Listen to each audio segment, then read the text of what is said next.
The coffee was getting cold. Ezekiel noticed it the same way he noticed everything these days, quietly without making a sound about it. He wrapped both hands around the ceramic mug anyway, letting what little warmth remained seep into his palms, and watched his son stack sugar packets at the edge of the table like they were tiny buildings. "Zion." His voice came out soft, almost a whisper. "Stop before you knock those over." Zion didn't stop. He never stopped on the first ask. He was 4 years old and built entirely out of stubbornness and charm, and Ezekiel had long accepted that these two qualities were not going to change anytime soon. The boy stacked one more packet on top, held his breath, and then grinned when the whole thing stayed. "See?" Zion looked up at him. "I'm careful. You're lucky." "Same thing." Ezekiel almost smiled. Almost. The cafe was small. That was why he liked it. Warm lighting, round tables, the low hum of an old R&B record playing from somewhere behind the counter. It was the kind of place where nobody looked at you twice. Nobody asked questions. Nobody remembered your face when you walked out. For 4 years, Invisible had kept them safe. He reached across the table and straightened Zion's collar, then picked up the cold coffee and took a sip anyway. The bell above the door rang. He didn't look up. He never looked up when the door opened. That was a habit, same as keeping his hood up, same as choosing corner tables, same as always knowing where the exit was before he sat down. But Zion looked up. And that was the difference. Zion always looked up. The boy had never learned fear the way Ezekiel had. The slow, patient kind that settles in your chest and teaches you to stay small. Zion's eyes were open to everything, always scanning, always curious. Ezekiel heard the shift in the room before he understood it. The low conversations at nearby tables dropped by half a pitch. Someone's chair scraped back slightly, like they were making space without being asked. The woman at the counter touched her necklace and forgot she was mid-sentence. That was the thing about power that had no name. You didn't see it. You felt it before it was in the room. Ezekiel still didn't look up. He stared at his coffee. His hands were steady. He made sure of that. Zion's fingers stopped moving. The sugar packets stayed forgotten on the edge of the table. The boy went very, very still, and that alone made Ezekiel's heartbeat shift because Zion was never still. Stillness in a 4-year-old was not peace. It was recognition. "Papa." One word, barely above a breath. Zion said it the way a person says something they've already decided is real before their brain finishes checking. Ezekiel looked up. 3 men, walking in like the room had been designed around them. Dark suits, no ties, the kind of quiet confidence that didn't announce itself because it didn't need to. They weren't loud. They weren't looking for attention. They moved the way men move when they've never once been told to shrink.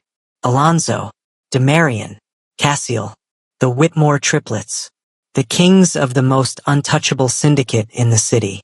The 3 men who had once looked at Ezekiel like he was the only thing in a room full of everything. The 3 men who had forgotten his name. Ezekiel didn't breathe.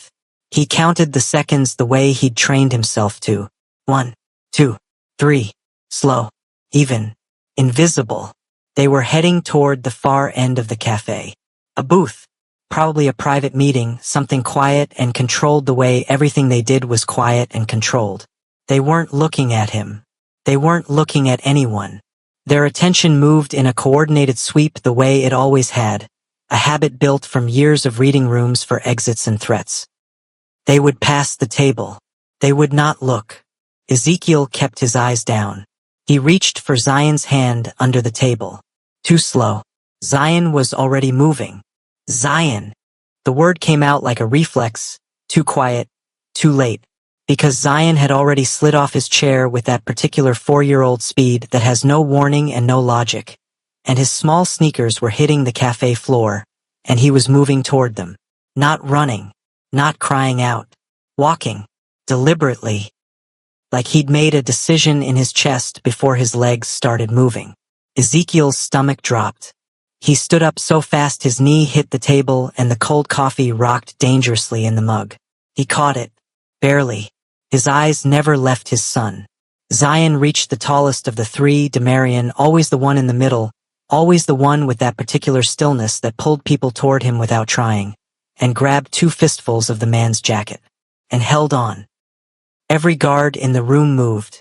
It was subtle, just a shift in posture, a repositioning of weight, hands that drifted slightly closer to where hands go when something unexpected touches someone they're protecting. Demarian went completely still. Not angry, not startled, just still. Like a man who'd heard a sound he couldn't immediately place but knew mattered. He looked down at the child gripping his jacket. Zion looked back up at him. And then Zion said, in that clear, serious voice that Ezekiel had come to understand meant his son was saying exactly what he meant with zero room for interpretation. "You came back." The words landed like stones dropped in still water. Ezekiel was already moving toward them, already forming the apology in his mouth, already building the version of this moment where he pulled his son away and said something forgettable and walked out and disappeared again the way he was so practiced at disappearing. But then Alonzo turned, and their eyes met. For years of making himself smaller. 4 years of different neighborhoods and different names at different counters. 4 years of telling himself that the version of his life where they knew him no longer existed, that he had been erased so completely it was almost clean. Almost easier. Alonzo's eyes moved across his face like someone reaching for a word they couldn't find. No recognition. None. Just a slight narrowing. The expression a person makes when something almost clicks but doesn't. "Is that your child?" Alonzo asked. His voice was exactly the same. Low. Even. The kind of voice that didn't need volume to fill a room. Ezekiel opened his mouth. What hurt most wasn't the loss of love. It was realizing he had been erased like he never existed. "Yes," Ezekiel said. "I'm sorry. He got away from me." He kept his voice flat, kept his face even, reached down and put his hand on Zion's shoulder, gentle but firm. "Come on, baby." Zion didn't move. He was still looking up at Demarian with that expression, serious, certain, completely unafraid. And Demarian was still looking back down at him with something that didn't have a name yet. Cassiel spoke from the left, quiet, almost to himself.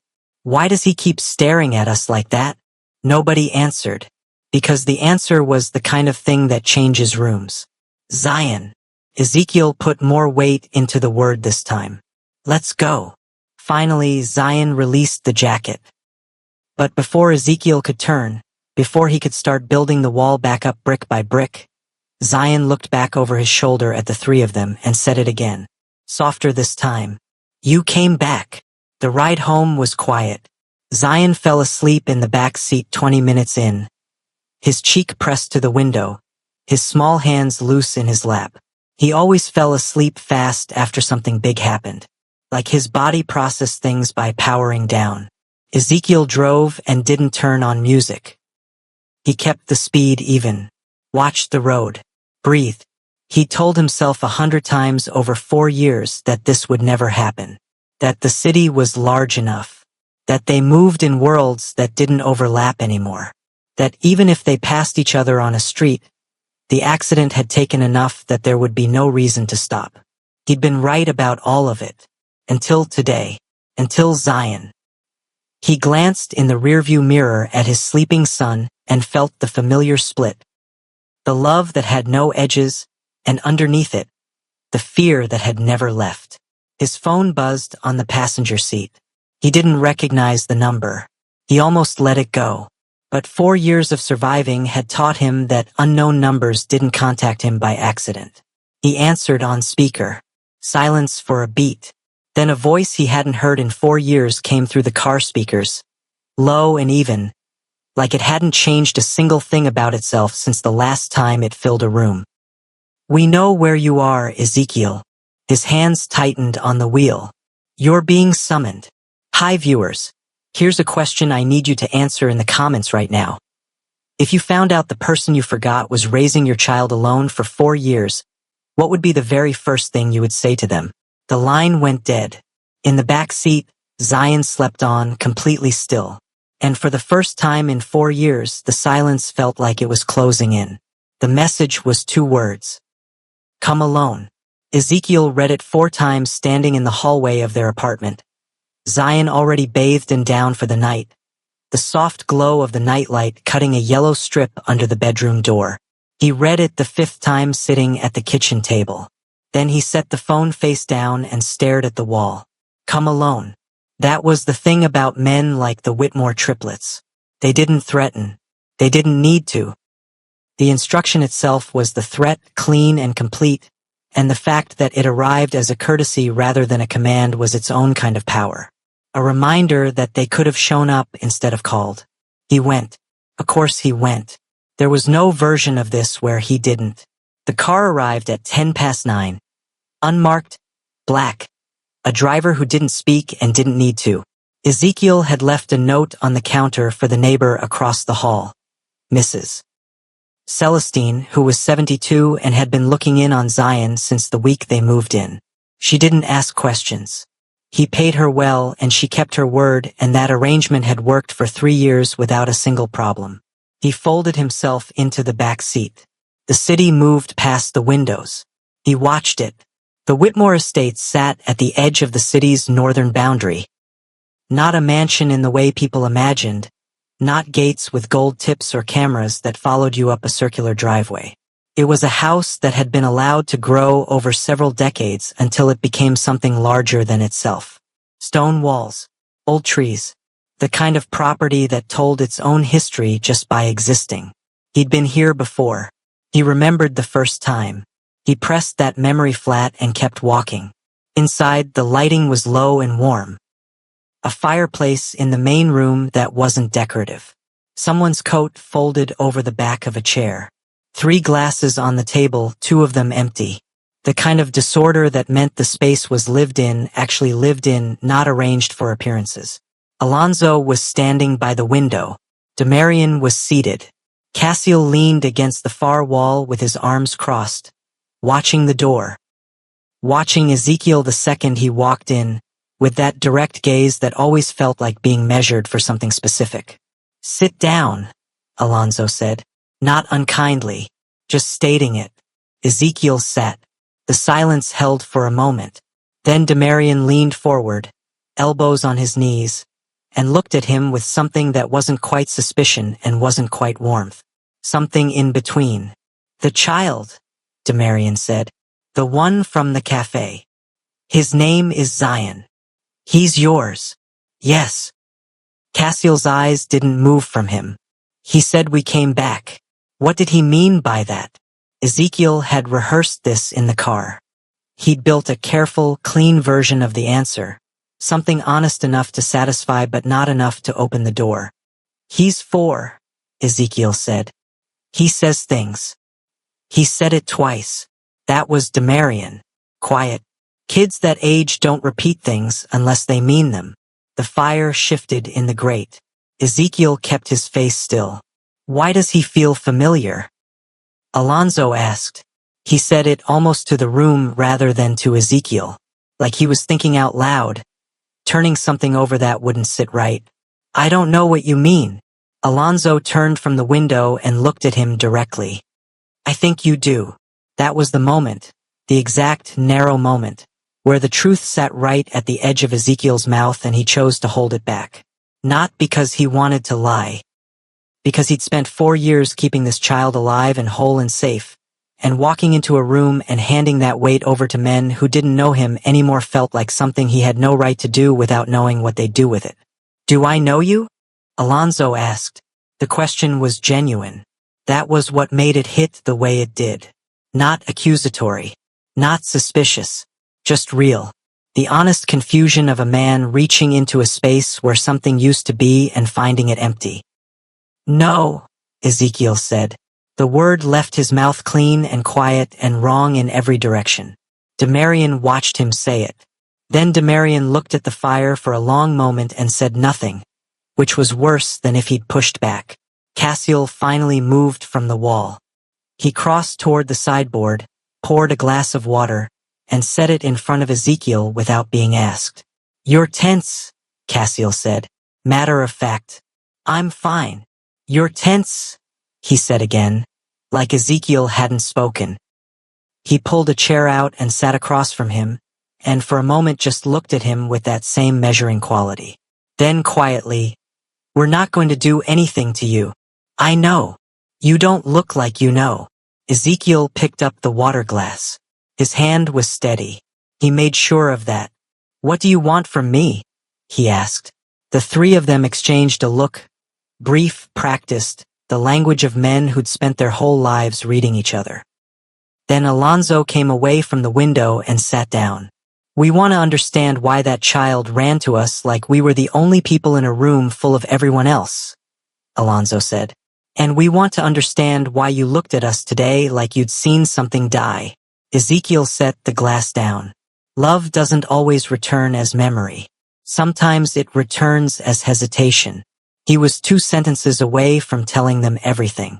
He could feel the shape of it, the way it would change the air in the room, the way all 3 of them would shift, recalibrate, become something different in front of his eyes. He wasn't ready. Cassiel's hand moved slightly across the table. Not reaching, not grabbing. Just resting closer than before. A half-inch shift. Unconscious. "Stay tonight," Cassiel said softly. Ezekiel looked up. Cassiel's expression was even, calm. But his eyes were asking something his voice wasn't ready to put into words yet. And down the hall, carried in by the driver without Ezekiel realizing he'd called ahead, Zion's sleepy voice drifted from somewhere near the east wing. "Papa? Where's Papa?"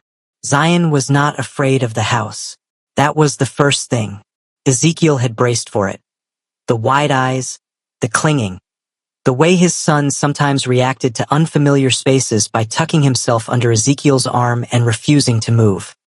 But Zion walked through the hallway of the Whitmore estate with the loose-limbed comfort of a child who'd decided somewhere between the car and the front door that this place was fine. More than fine. He touched everything. The dark wood of the banister. The small bronze figure on a side table that Ezekiel still couldn't identify. The edge of a curtain that brushed the floor. Zion moved through the space like he was reading it with his hands, slow and curious, and the 3 Whitmore men, powerful enough to make grown men step back without raising their voice, stood in their own hallway and watched a 4-year-old conduct his inspection in silence.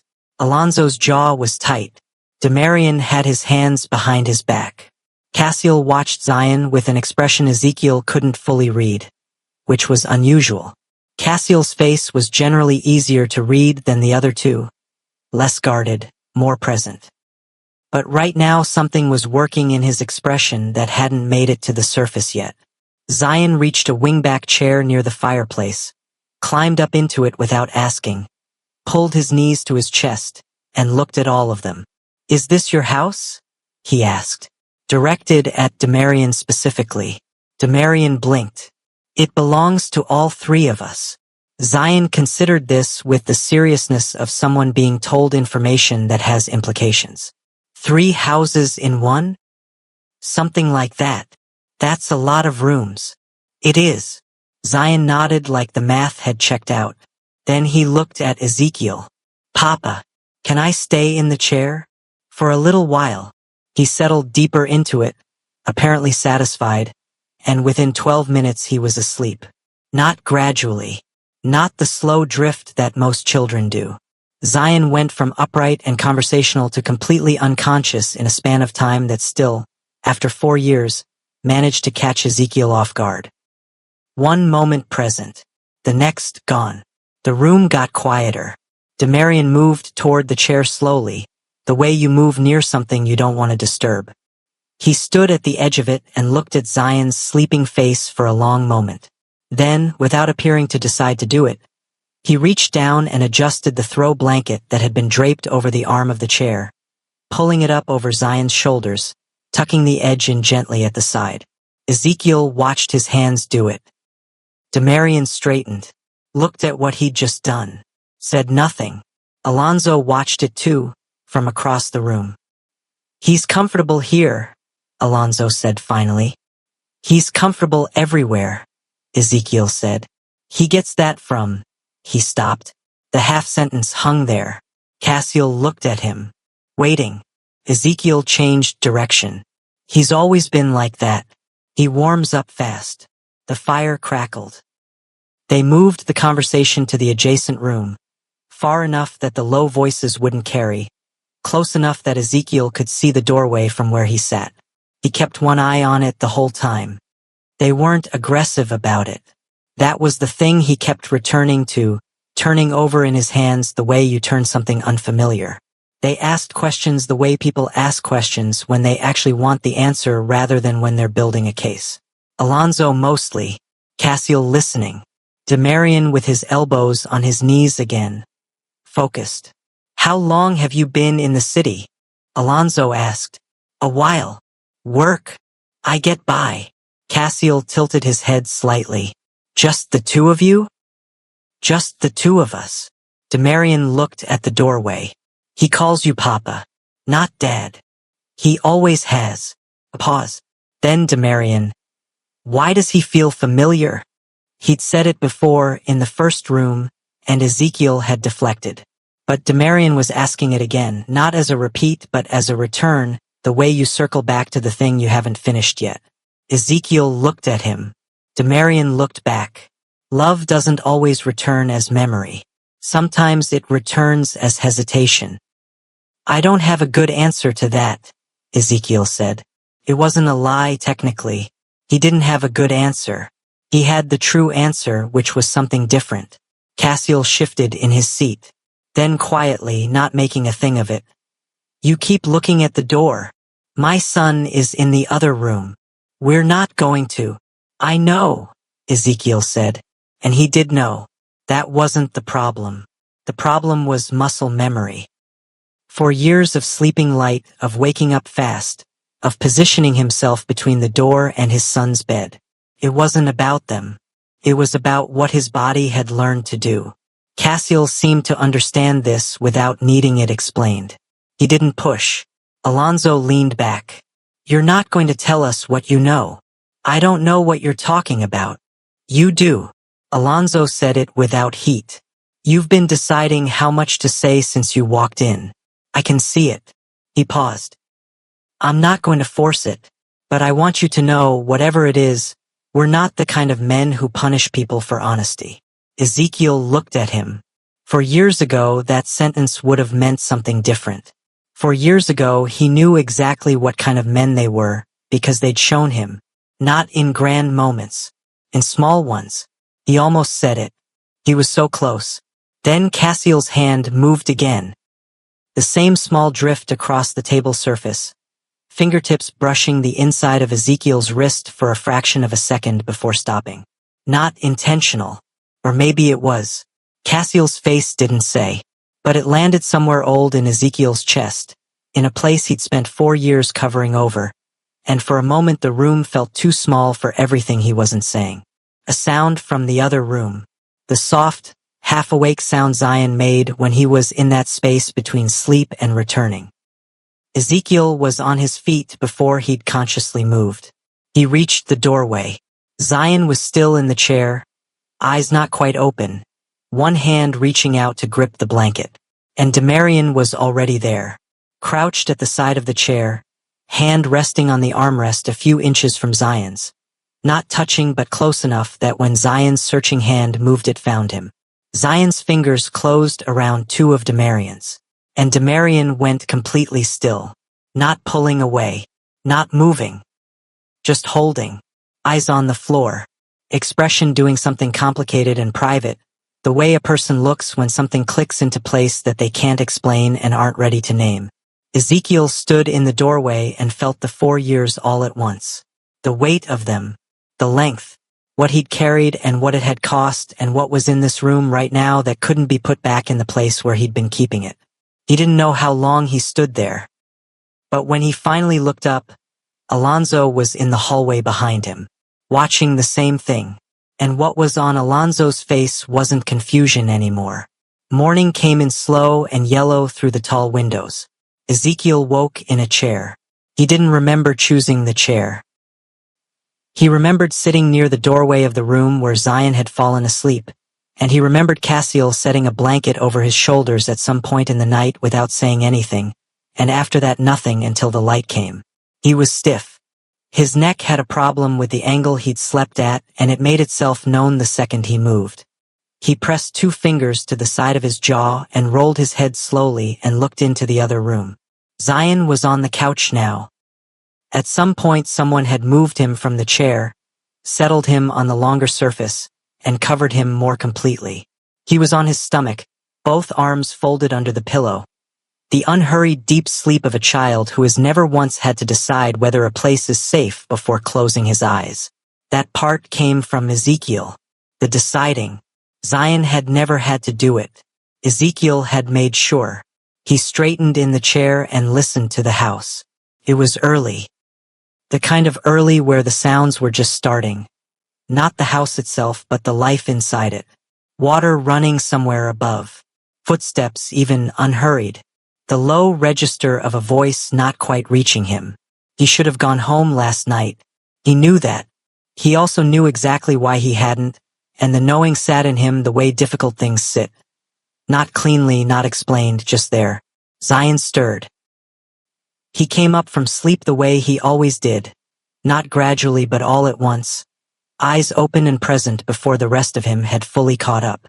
He blinked twice, looked at the ceiling, then looked around the room like he was verifying it. "We're still here," Zion said. Not a question. "We're still here," Ezekiel confirmed. Zion sat up, pushed the blanket back, and looked at the doorway with the direct interest of someone who had an agenda. "Is Demarian up?" Ezekiel looked at his son. "You know his name. He told me last night." Zion said it like this was obvious. "When I woke up and he was holding my hand. He said his name and I told him mine and then I went back to sleep." Ezekiel processed this in silence. "He has a nice voice," Zion added, apparently wanting to be complete. Before Ezekiel could respond to that, there was a sound in the hall, low and easy, unhurried, and then Demarian appeared in the doorway. He'd changed out of the suit. Dark shirt now, no jacket. He looked more like a person and less like the idea of one, and somehow that was worse. He looked at Zion first. "You're up. You have a nice voice," Zion told him immediately. Something moved across Demarian's face that didn't quite become a smile, but came close enough that it changed his expression entirely. He looked slightly surprised by his own face. Cassiel appeared behind him a moment later, saw it and went still. Because the thing was... And Ezekiel understood this even as he watched it happen, even as he felt the complicated weight of it. Demarian Whitmore almost never smiled. This was known. It was the kind of fact that people in their world noted and remembered. Not because Demarian was cruel or cold, but because his particular kind of stillness had its own gravity, and a smile landing on that face was like a shift in weather. Cassiel's eyes moved from Demarian to Ezekiel. Something passed between them. Ezekiel looked away first. Breakfast happened. It wasn't planned, it accumulated the way mornings accumulate when you don't leave when you should have. Someone made coffee. Zion discovered the fruit bowl and began constructing something on the kitchen table that started as a line and became a spiral. Alonzo stood at the counter and watched it with the expression of a man watching something he'd never seen before and wasn't sure yet if it interested him. It interested him. Ezekiel could see that clearly. He sat with his coffee and let the morning happen and tried not to feel the pull of it. The warm unreality of it. The way Zion moved through this kitchen like he'd been here before, pulling out the chair he wanted, asking Cassiel if there was any jam with an ease that should not have been possible for a 4-year-old in a room full of strangers. Except they didn't feel like strangers to Zion. Ezekiel had turned this over in his mind more times than he could count. Whether children could sense something adults had learned to doubt.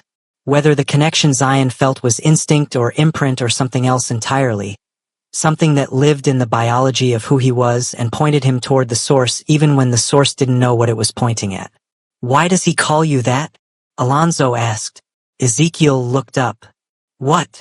"Papa." Alonzo had poured his own coffee and was watching Zion. "Not Dad. Not Daddy. Papa. It's specific." That's what we landed on. He didn't decide it from nothing. Ezekiel set his mug down. Alonzo, I'm just asking. I know what you're asking. Silence. Zion had arranged the fruit into something unrecognizable, and was now explaining it to Cassiel with the seriousness of a museum guide. Cassiel was listening with his full attention in the way he had, which was the thing about Cassiel. When he listened, he meant it. Zion could feel the difference. The boy was practically glowing. Alonzo looked at Ezekiel.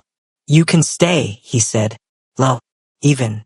Not a question but not an order either. Somewhere in between. Ezekiel looked at him. This was everything I wanted, he thought. And everything I cannot have. Not the way it was. Not as it looks right now, clean and warm and morning light, because that version doesn't exist anymore. That version ended in a hospital room 4 years ago where 3 men opened their eyes and looked at him and found a stranger. I have to take him home, Ezekiel said. He has a routine. Tonight then, Alonzo said.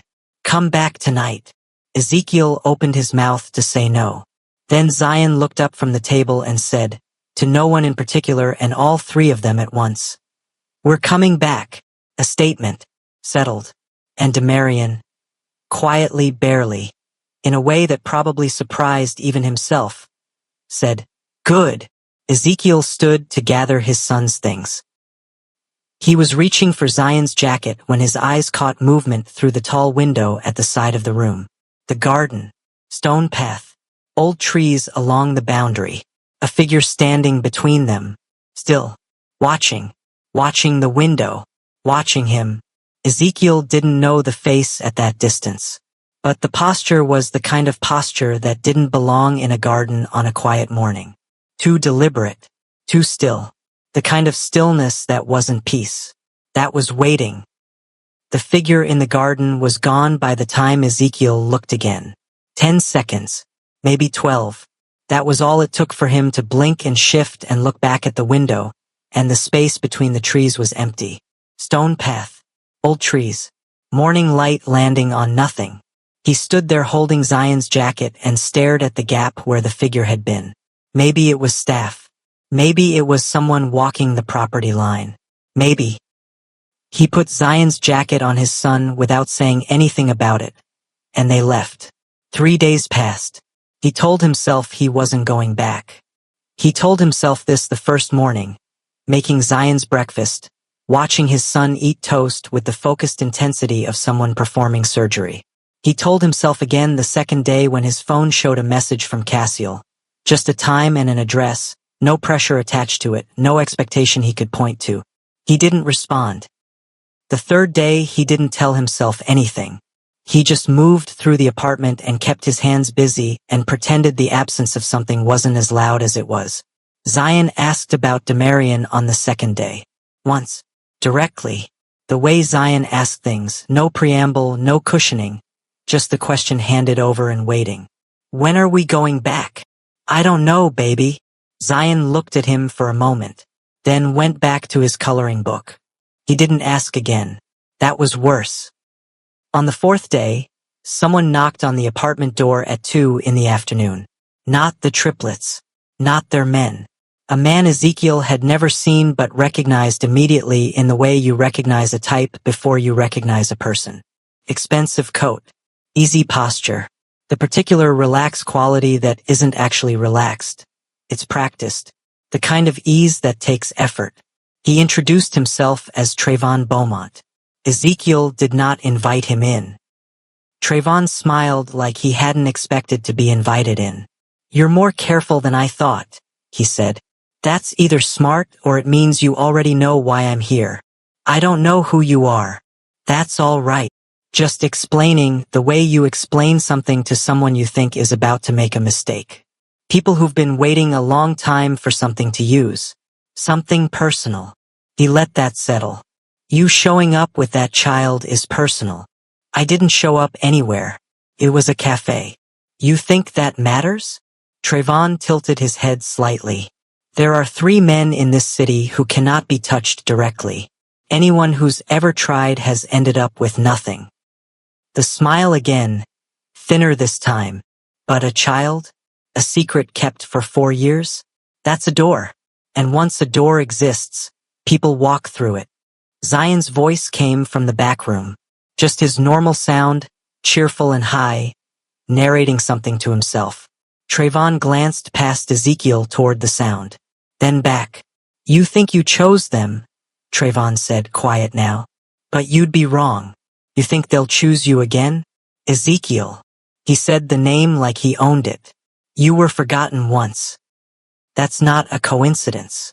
That's a pattern. Ezekiel held the door. His face did nothing. Have a good afternoon, he said, and closed it. He stood in the hallway for a full 2 minutes after. The apartment was warm. Zion was in the back room. Everything was exactly where it was supposed to be. And still, the words had gotten in. That was the thing about cruelty that came dressed in reason. It didn't need to be loud. It just needed to find the thing you'd already been thinking in the dark and say it out loud in the daylight and let you realize you'd been thinking it all along. You were forgotten once. He went to Zion's room, sat on the edge of the bed, watched his son build something out of blocks on the floor, completely absorbed, completely unbothered. The hardest part about being chosen is believing you deserve to stay. He sat with that for a long time. By 7 that evening, he was moving through the apartment with a specific and practiced efficiency. Zion's bag, his own.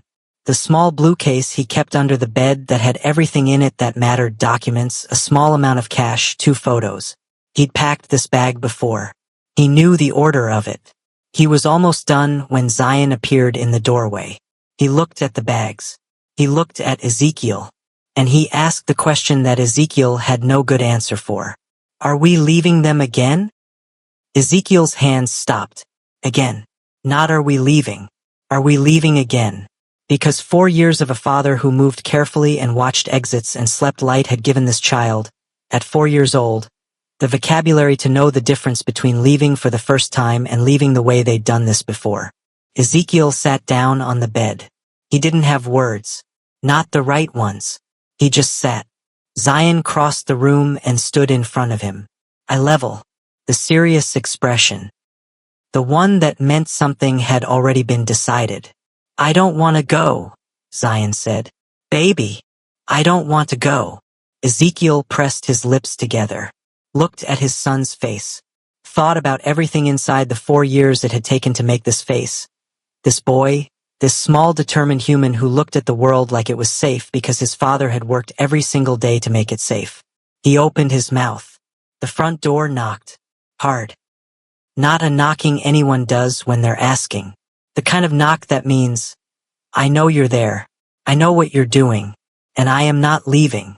Then a voice, flat and even through the door. Where are you going? Demarian. Ezekiel didn't move. 3 seconds. 5. The knock didn't come again. It didn't need to. Demarian's voice had been enough.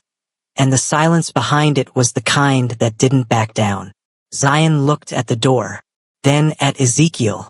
Then Zion walked to the door and opened it. He had to reach up for the handle.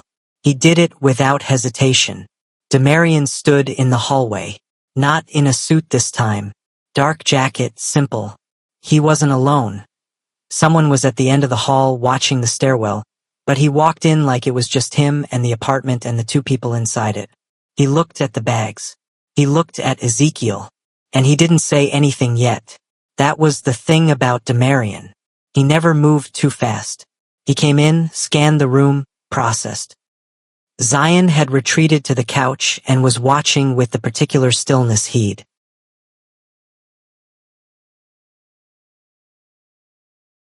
adopted as his own, the one that showed up when he understood the moment was bigger than him. Finally, Demarian pulled a chair from the kitchen table, sat, and said quietly, Why are you afraid of us? Not what are you doing? Not you're not going anywhere. Why are you afraid of us? Ezekiel stayed standing for another moment. Then, because there was nowhere to put the energy, he sat on the arm of the couch. I'm not afraid of you. Then explain the bags. Silence. Ezekiel. Demarian said his name the way he said most things. Even No performance to it. You don't have to give me everything. But give me something true. Ezekiel looked at the floor. He'd run through this conversation in his head. Every version of it. The version where he deflected and the version where he told the truth and the several versions in between where he gave just enough to stop the questions without giving enough to change anything. None of those versions felt right now. Because I know how this ends, Ezekiel said. Demarian's eyebrows came together slightly. Not anger. Something more careful. What does that mean? It means I've been here before. He kept his eyes down. Not this apartment. This situation. This feeling. He paused. The words were slow. He hadn't said these out loud to anyone. The part where things feel possible and close and real, and then something shifts, and I'm standing in a space that was mine and it's suddenly not anymore. He looked up. I know how it feels to be erased. And I'd rather leave on my own terms than go through that again. The room was completely quiet. Demarian let the silence sit for a moment. Then, what erased you? Ezekiel closed his eyes briefly. Opened them. He didn't answer that. He couldn't. Not yet. The full answer to that question was the answer that changed everything, and he was standing right at the edge of it and he could feel the drop. Demarian looked at him for a long moment. Then nodded slowly, like he was respecting the boundary even though he could see it clearly for what it was. All right, Demarian said. Then tell me this. Did we hurt you? Before? Somehow? Did we do something? The question was so direct, so careful. Ezekiel stared at him. No, he said. And that was true. That was the part that had made the 4 years so complicated and unreasonable and hard to explain to himself. They hadn't done anything wrong. They'd had an accident that took their memories and woken up in hospital beds and opened their eyes into a world where he didn't exist anymore. Not because of cruelty, because of chance. You can't be angry at chance, but you can be devastated by it. Then stay, Demarian said. Simple. Whatever you're afraid of. Stay until I understand it. Movement from the couch. Zion had slid off his cushion and crossed the room without either of them noticing, and now he was standing at Demarian's knee, looking up at him. Then he wrapped both arms around Demarian's leg. Held on. Don't let him go, Zion said, quietly, not asking, saying. Demarian looked down at the child pressed against his leg. Something moved through his face. Not the almost smile from breakfast. This was different. This was something that came from deeper and hadn't surfaced before. He reached down, slowly, and placed his hand on the back of Zion's head. Just rested it there. Children don't understand fear. They only understand where they feel safe. Ezekiel watched his son and the man his son had claimed without explanation, without history, without the kind of logic that justified it. Just the bone-level certainty of a child who knew where he belonged. He felt something crack, small, controlled, like the first line in a wall that had been holding for 4 years. Until you understand, Ezekiel said finally. It wasn't a yes and it wasn't a no, but Demarian heard what it was. 2 days later, Alonzo called a meeting. It was the 3 of them in the study, no staff, no guards inside the room. Alonzo sitting behind the desk, Demarian standing by the window, Cassiel on the couch with his ankle over his knee, looking at the ceiling. Alonzo put both hands flat on the desk. Trayvon Beaumont went to his apartment, he said. The room shifted. Cassiel lowered his gaze from the ceiling. When? Demarian's voice was even, but his jaw had gone tight. 4 days ago, before you went there. Alonzo looked between them. He was there first. Silence. What did he say? Cassiel asked. Alonzo picked up his phone, set it down. We don't know exactly, but Ezekiel was packing when you got there. Demarian. More silence. Cassiel said, Beaumont. 1 word. Just the name. Loaded with 4 years of history that Ezekiel wasn't in the room to hear. He's positioning, Alonzo said. He doesn't have anything solid, not yet. But he knows enough to push at the right places and see what moves. He paused. The child is the right place. Demarian turned from the window. We protect them. We're going to. Alonso looked at him. But we need to understand what we're protecting first. All of it. He looked at his hands on the desk. Because Beaumont isn't going to stop at a doorstep conversation. Cassiel stood. Then we move faster. Alonso looked at him. We move carefully. They held that tension for a moment. Then Cassiel walked to the window and stood beside Demarian. And the two of them looked out at the same garden, the same trees, the same stone path. He's not telling us something, Cassiel said. No, Alonso agreed. He's going to. Yes. Outside, the trees held still. Somewhere in the city, Trayvon Beaumont was already making his next move. The photo appeared on a private council thread at 6 in the morning. No caption. No context. Just the image, Ezekiel and Zion at the cafe. The moment Zion had run across the floor, the 3 Whitmore men in the background. Whoever had taken it had been positioned near the window outside, close enough that the frame caught detail. Someone had been there before any of it began. That mattered. By 8, the thread had 43 responses. By 9, Alonso had shut the thread down. Too late. The image had already moved. Ezekiel found out the way he found out most things, from what changed in the room rather than what was said. He was at the estate that morning. He'd started coming most mornings, slowly, without making a decision about it, the way rivers don't decide to move. He and Zion arrived after breakfast and stayed until afternoon. It had become something. Not named yet. Just real.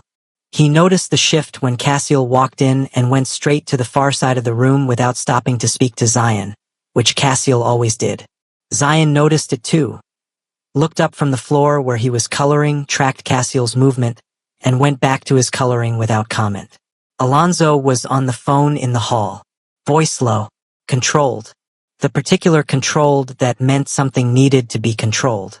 Ezekiel stood in the middle of the room. He waited. Demarian came in last.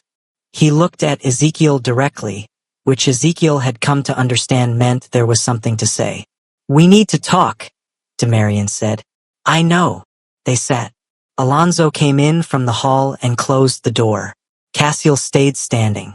Alonso put his phone face down on the table and said, Someone took a photo at the cafe. It's moving through the council network. Ezekiel looked at him. What network? The inner circle of people who've been watching our movements for a long time. Alonso's voice was even, but it had weight under it. They're speculating about the child. About you. About the connection. The room felt different suddenly. The same room, the same warm light, same old furniture. But different. What are they saying? Ezekiel asked. Cassiel crossed his arms. That the child looks like us. Silence. Alonso. Someone's suggesting a DNA verification. Not us. Someone on the council who has enough influence to make that suggestion publicly. Ezekiel heard his own heartbeat. This was the thing he'd known was coming. Not like this. Not this fast, not pushed by someone else's hand, but coming. It had always been coming. He just hadn't let himself name it. Who sent the photo? He asked. We have a name. Alonso looked at him.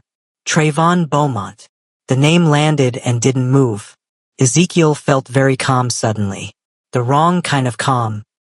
The kind that sets in when the thing you've been afraid of stops being imaginary. He stood. Sit down, Cassiel said. Not harsh. Just firm.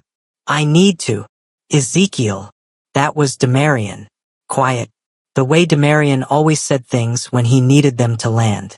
Sit down. He sat. Demarian looked at him. We know what he's doing. He's using you to get to us, not the other way around. You're not a liability. You're a target he's holding up to try to make us flinch. Ezekiel looked at the table. Did it work? He asked. We don't flinch, Alonso said.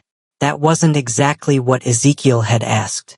But it was the answer he was going to get. Cassiel moved to the window.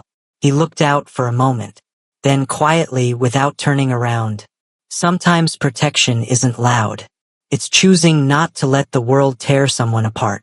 He said it like a statement, like it had already been decided. And then he turned and looked at Demarian and Alonso, and something passed between them that was quick and wordless and complete. Demarian straightened. Beaumont wants a council meeting, Alonso said. He's calling it under the pretense of syndicate transparency. He's going to present what he has, the photo, the timeline, the gaps in what we've shared publicly, and let the room draw conclusions. Ezekiel looked up. When? Tomorrow night. He looked at each of them. Alonso's face was set. Cassiel's was steady. Demarian was watching him with that particular stillness, the one that asked questions without using words. You'll all be there, Ezekiel said. Yes. And you want me there.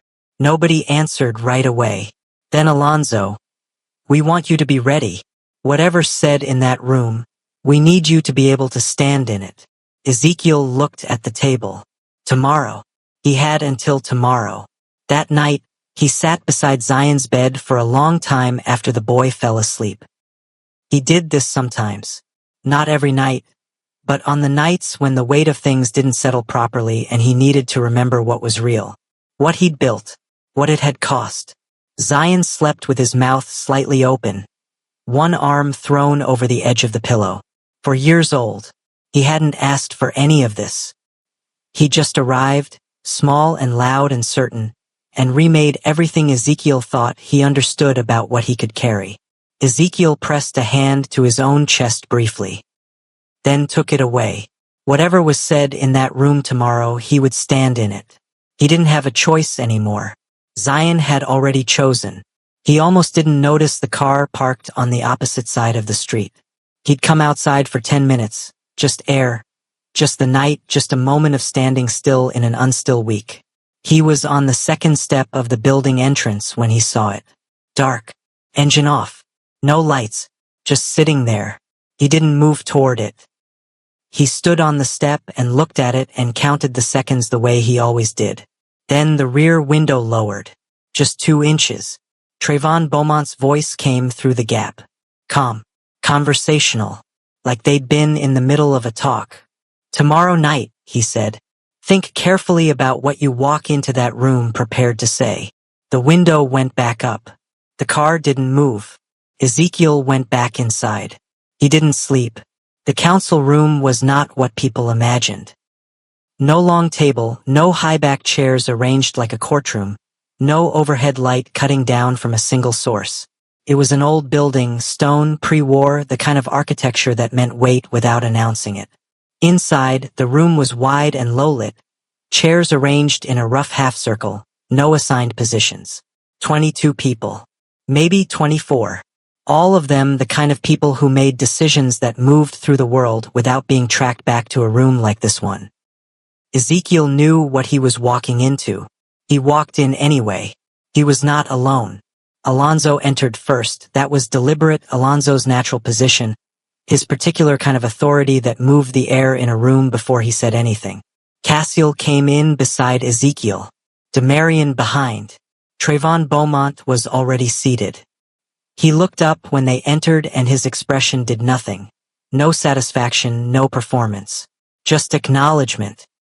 The way a chess player looks at pieces returning to the board. The meeting began with other business. Ezekiel had not expected this. He'd braced for immediate confrontation, immediate focus, immediate pressure, but instead the first 20 minutes were procedural. Dry. The kind of conversation that happened in rooms like this every month and meant nothing to anyone outside it. He understood it after a while. This was also deliberate. Let the room settle. Let the air become normal. Let Ezekiel think maybe this wasn't what it was. Then Trayvon stood. He was unhurried about it. Buttoned his jacket.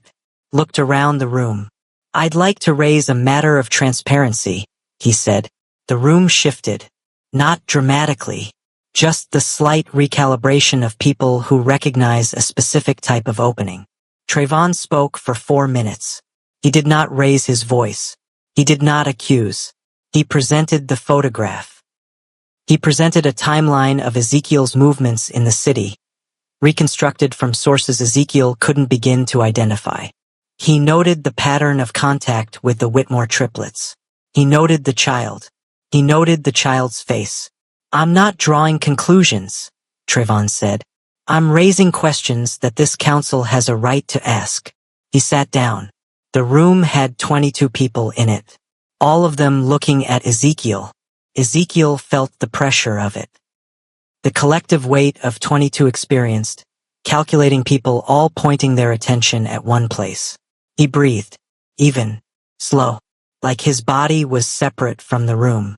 A council member across the half-circle, older, gray-haired, the kind of man who hadn't raised his voice in 30 years because he'd never needed to, spoke without standing. "The child," he said. "Is there a verified connection to the Whitmore line?" Silence. Everyone waited. Ezekiel felt Cassiel shift slightly beside him. Then Alonzo spoke, from his seat, without standing, without raising his voice. "That's a family matter. This council is not our family." Alonzo looked at the gray-haired man evenly. With respect. The tension held. Then Demarian stood. He didn't look at the room. He looked at Ezekiel. And he said it quietly, directly, the way Demarian said everything. "Tell me the truth. Not as someone being questioned. Not in front of all of this." He gestured at the room, small and precise. "As someone who matters." The room went completely still. 22 people and nobody breathed. Ezekiel looked at Demarian's face. The face he'd looked at 4 years ago in a hospital hallway and not recognized. Not because it had changed, but because the eyes behind it had gone blank. Blank in the specific way that meant nothing of him remained there. The accident had been thorough. He looked at it now. The eyes were not blank. They were right there. Every decision Ezekiel had made in 4 years. Every apartment, every careful morning, every bag packed and unpacked, every night beside a small bed, came back to this. The room waited. Zion's voice came back to him, clear and simple and 4 years old. "You came back." And Ezekiel looked at Demarian and said it. "He's yours." 2 words. The room erupted. Not loudly, these were not people who erupted loudly. But the eruption was real. Chairs shifting, voices overlapping. The gray-haired man leaning forward. Trayvon Beaumont going completely still in a way that was more alarming than any expression. Ezekiel didn't look at any of them. He looked at Demarian. Demarian's face did something that Ezekiel couldn't name. Not shock, it had gone past shock too fast. Something deeper. Something that was trying to process too many things at once and hadn't finished yet. His eyes moved to Alonzo, then Cassiel. The 3 of them, in 1 second, in the language they'd had since birth, said something to each other without words. Then Demarian looked back at Ezekiel. And Ezekiel looked back. Truth doesn't always set you free. Sometimes it just makes everything harder. The room was still going. Voices. Questions. Trayvon Beaumont had not moved, had not spoken. And the stillness of him in the middle of the erupting room was the most alarming thing in it. He'd wanted this. Not the truth. The reaction to it. He'd wanted the room to break open and see what spilled out. And now he was watching. And waiting. Because the truth had just landed. And the most dangerous part hadn't happened yet. The most dangerous part was what happened next. Demarian didn't speak for a long time. The room was still trying to find its shape. Voices running over each other. The gray-haired council member pressing for procedure. 2 others standing. And Demarian stood through all of it like the noise was happening somewhere far off. He was looking at Ezekiel. Ezekiel did not look away. He was done looking away. He'd said the thing. He'd put it in the room. And now the room could do what rooms did. And he'd stand in it the way Alonzo had said. Still and present, and ready for whatever direction it broke. Alonzo raised his voice. Not high, not angry, just enough. "This meeting is closed." Trayvon started to stand. "Beaumont." Alonzo looked at him. One look. The kind of look that has weight without being a threat. "Sit down." He sat. The room quieted. Alonzo looked around the half-circle. Whatever questions exist, they belong to us. Not to this room. Not tonight. He paused. We'll reconvene when there's something to present formally. Until then, this is done. It was not a request. People began to stand, gather, move toward the doors. Not rushing. Orderly. The gray-haired man glanced at Ezekiel once more and then looked away, and that single glance contained something that wasn't hostility. Closer to recalculation. Trayvon was last to stand. He buttoned his jacket again. Same motion, same pace, and walked out without looking at anyone. The door closed. 5 people remained. Alonzo, Cassiel, Demarian, Ezekiel, and silence. Cassiel sat on the edge of a chair and pressed his hands together and looked at the floor.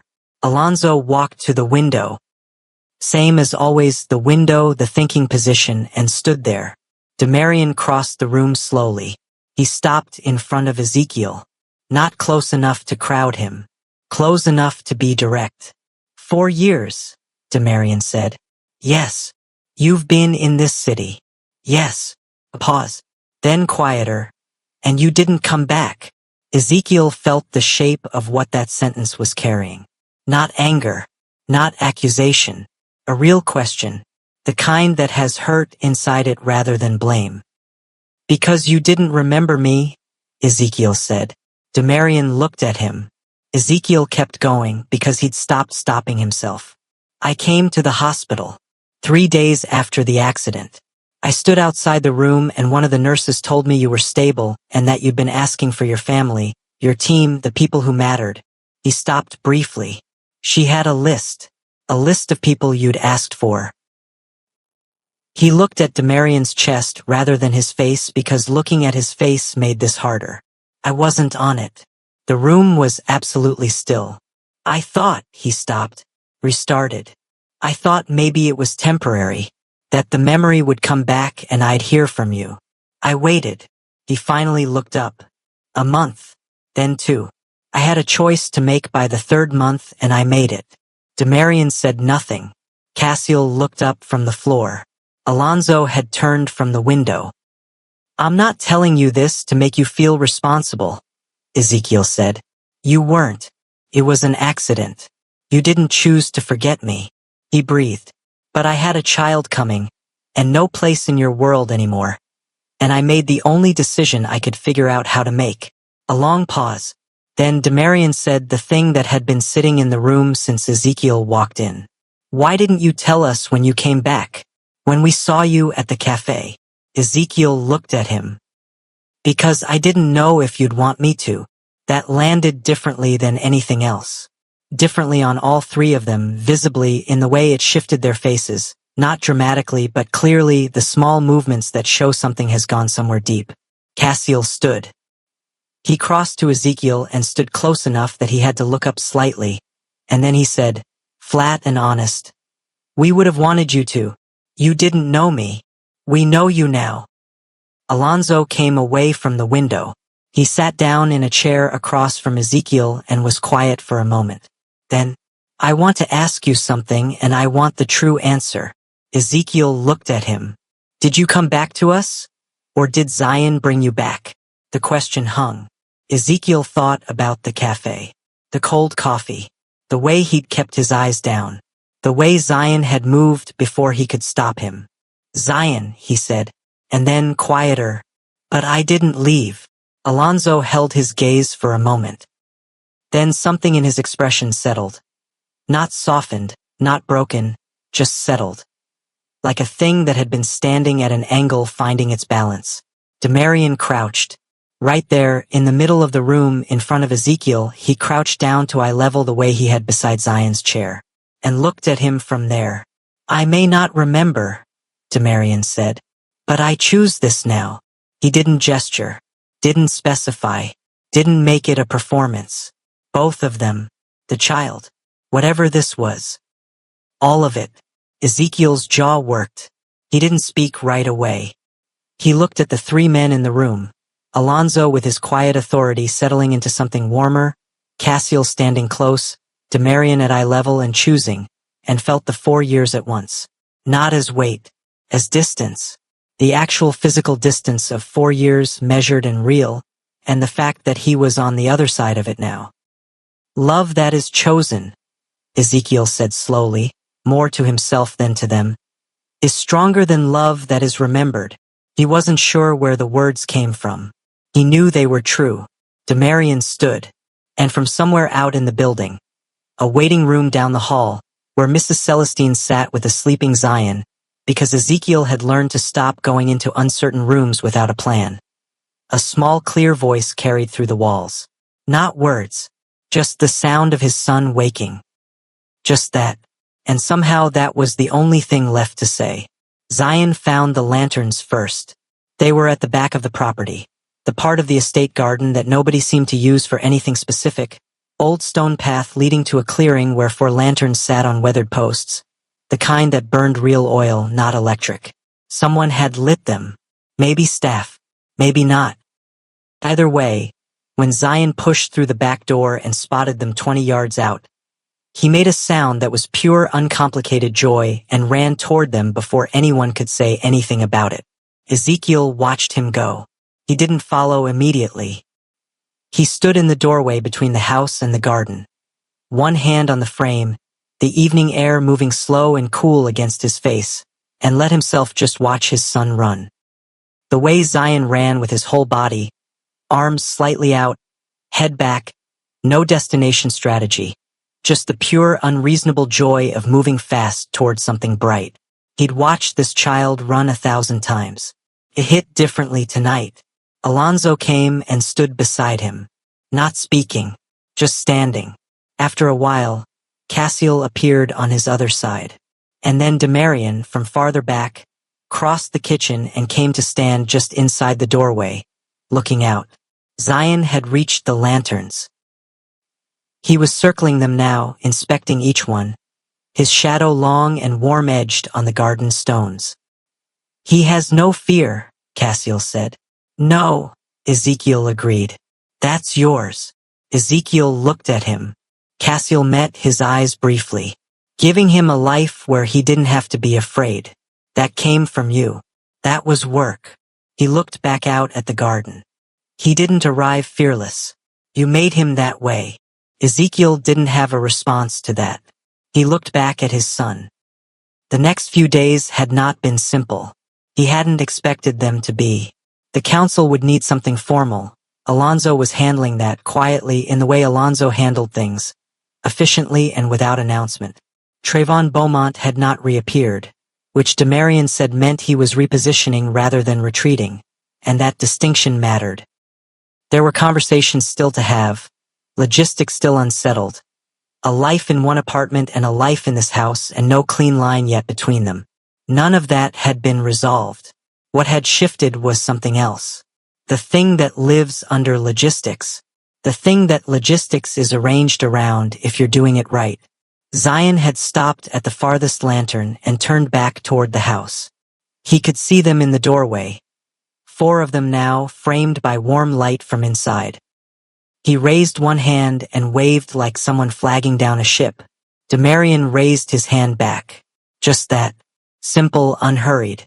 Zion turned back to the lanterns, satisfied. Alonzo stepped out into the garden. Then Cassiel. Ezekiel stayed in the doorway another moment.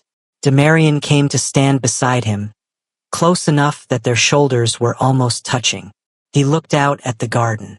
You stayed, he said. You asked me to. No. Demarian's voice was even quiet. I mean tonight. And the night before. And the one before that. He paused. You keep staying. Ezekiel looked at the side of his face. Demarian turned. And they were close in the way that happens gradually without a decision, the way rivers don't decide. Demarian's eyes moved across his face slowly. Will you stay? He asked. This time. Not forever. Not, are you certain? Not, can I make you promises about what comes next? Just, this time. The next morning and the one after and whatever came with them. Ezekiel thought about the bags he'd packed. The plans he'd made. The hospital hallway and the list he hadn't been on. He thought about Zion at the cafe saying you came back. and Demarian adjusting a blanket in the dark without thinking, and Cassiel setting a glass of water down like it was normal, and Alonso saying we don't flinch. Tomorrow would be harder. That was just true. The world outside this garden had edges on it still, and people moving in ways that would need meeting, and none of it was going to be clean. But Zion was laughing now. Out there between the lanterns, throwing his head back, laughing at something only he could see. The way children laugh at private things, complete and easy and unrepeatable. And for the first time in 4 years, Ezekiel was not alone on the outside of something. He was standing inside it. He looked at Demarian and felt the weight lift. Not all of it, not instantly, but enough that he could breathe differently. Enough that the answer came without the usual architecture of fear around it. Yes, Ezekiel said. One word. No conditions attached. Demarian didn't smile. He didn't need to. He just turned back toward the garden, and the two of them stood in the doorway together and watched Alonso try to explain to Zion why lantern flames moved when you breathed on them, and watched Zion immediately start breathing on every single one. Cassiel put a hand over his face. Ezekiel made a sound, small, surprised, that had been closed off inside him for a long time. A laugh, not big, just real. Demarian heard it. He looked over, and something settled in his expression. Quiet and permanent and chosen. Thank you for watching this story all the way to the end. If this one moved you, if any moment landed, the cafe, the hospital list, Zion running toward the lanterns. Drop a comment and tell me which scene hit hardest. I read every single one. If you're new here, subscribe and turn on the notification bell so you don't miss the next story on this channel. Every week there's something new. Stories that carry real weight, real emotion, and the kind of endings that stay with you.